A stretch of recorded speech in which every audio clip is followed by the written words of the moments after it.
구역질을 해서 위액이 넘어오면 문제가 되고, 위액이 넘어오지 않아도 그렇게 좋은 상황은 아닙니다. 위액은 강한 산성입니다.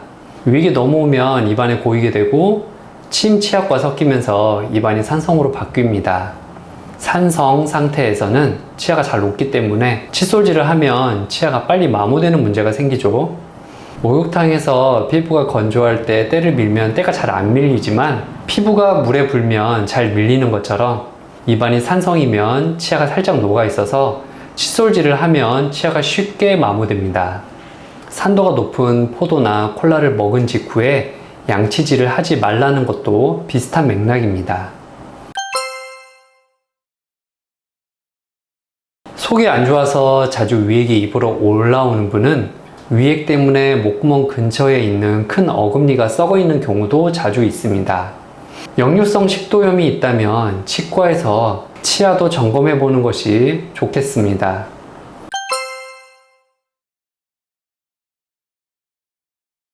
구역질을 하고 나면 비위가 더 예민해집니다. 비위가 예민한 분들은 칫솔이 목구멍 근처만 가도 역해서 구역질을 하는데, 구역질을 하고 나면 비위가 더 예민해지니까 칫솔질이 더 어려워집니다. 목구멍 근처에 있는 큰 어금니는 치아가 크고 입안 깊숙이 있어서 칫솔질을 많이 해야 하는데, 비위가 예민해지면 칫솔이 가까이만 가도 구역질이 나잖아요. 그러다 보니 칫솔질을 안 하거나 조금만 할 수밖에 없습니다. 이런 일이 자주 생기면 치아 주변에 치태와 치석이 많아져서 충치가 금방 생기거나 잇몸이 나빠져서 빠른 시간 내에 풍치가 됩니다.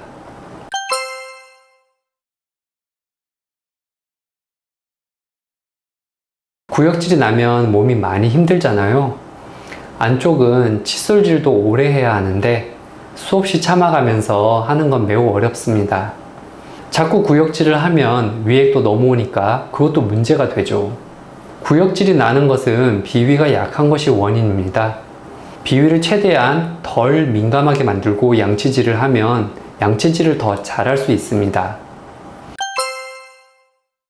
식사 직후에는 양치질을 하지 마세요. 속담에 목구멍까지 음식이 찼다 라는 말이 있습니다. 배부를수록 비위가 민감하니까 식사 후에 시간이 지나 음식물이 좀 내려간 다음에 양치질을 하는 것이 좋습니다. 과식을 하면 음식물이 내려가는데 시간이 오래 걸립니다. 양치질이 늦어지는 만큼 음식물이 입안에 오래 머물러 있기 때문에 치아가 더 많이 썩을 수 있습니다. 과식을 자주 하면 위액도 자주 넘어와서 치아가 위액에 부식되는 경우도 많습니다.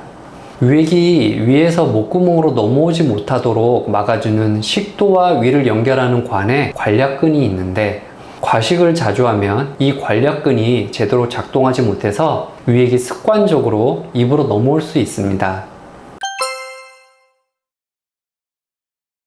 선천적으로 비위가 약한 사람도 있습니다. 어렸을 때 체질적으로 몸이 약하면 비위도 약하기 마련이거든요. 크면서 건강해지면 비위도 좋아지기는 하는데, 우리가 비위가 좋아질 때까지 칫솔질을 대충 할 수는 없습니다. 이럴 땐 비위를 자극하지 않도록 여러 가지 방법을 써야 합니다. 비위가 약한 아이라면 아이가 좋아하는 맛의 치약을 쓰는 것도 효과적입니다. 어린이 치약은 삼켜도 괜찮을 것 같은 달콤한 향과 맛이 있습니다. 그럼 아이들도 칫솔질 할 때 생기는 치약 거품이 음식 같아서 거부감이 없습니다. 구역질이 안 나니까 더 오래 양치질 할 수 있고 안쪽도 꼼꼼히 닦기 좋습니다. 상관없습니다. 치약이 양치질에 미치는 효과는 10% 정도라서 어떤 치약을 쓴다고 해서 효과가 훨씬 배가 되거나 감소하지 않거든요. 본인이 선호하는 맛이 있다면 그 치약이 가장 좋은 치약입니다.